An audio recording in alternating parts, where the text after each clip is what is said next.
想说应该有时间可以分享那后续就来分享这个法国作家莫泊桑他写的一本书叫《骑马》。刚才我们上学教前行都讲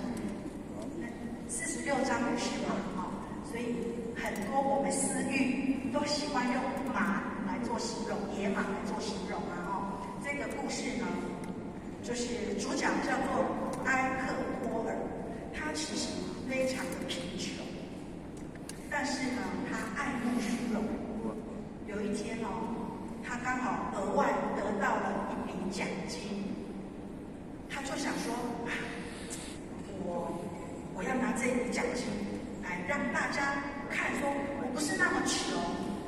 所以他就用这一笔奖金呢去租了一辆4轮的大马车，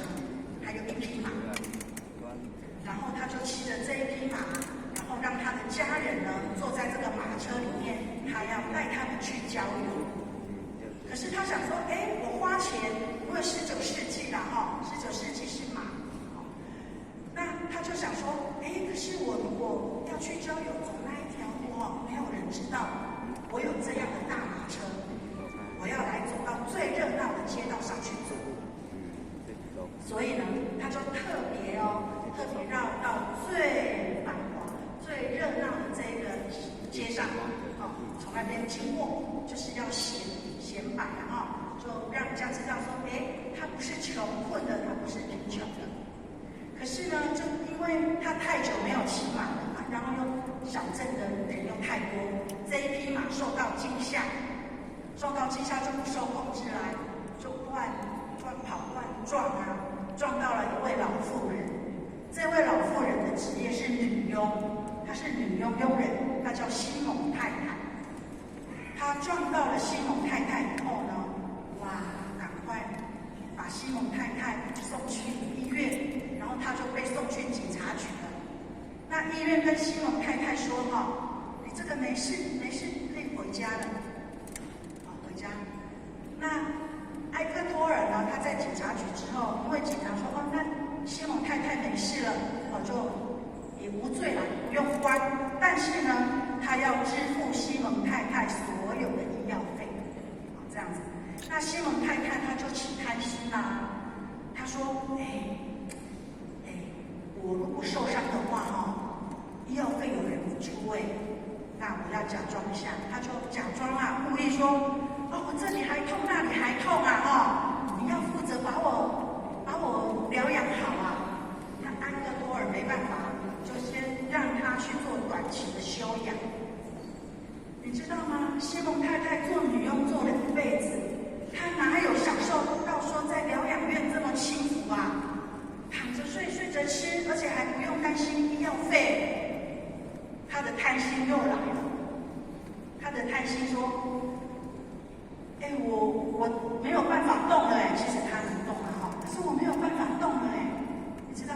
西蒙太太在医院住了一阵子，整个人就胖了一圈。等到有一天医生说你起来走一走，躺太久了，起来走一走。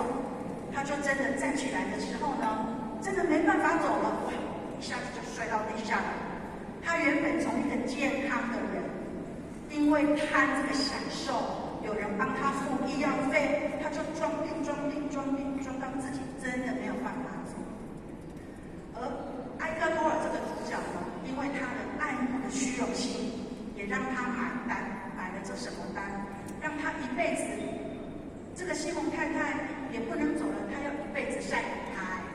只为了他当时的那一个爱慕虚荣，两个都为了自己的贪欲买单。所以这个莫泊桑他在这本书里面讲这句话，他说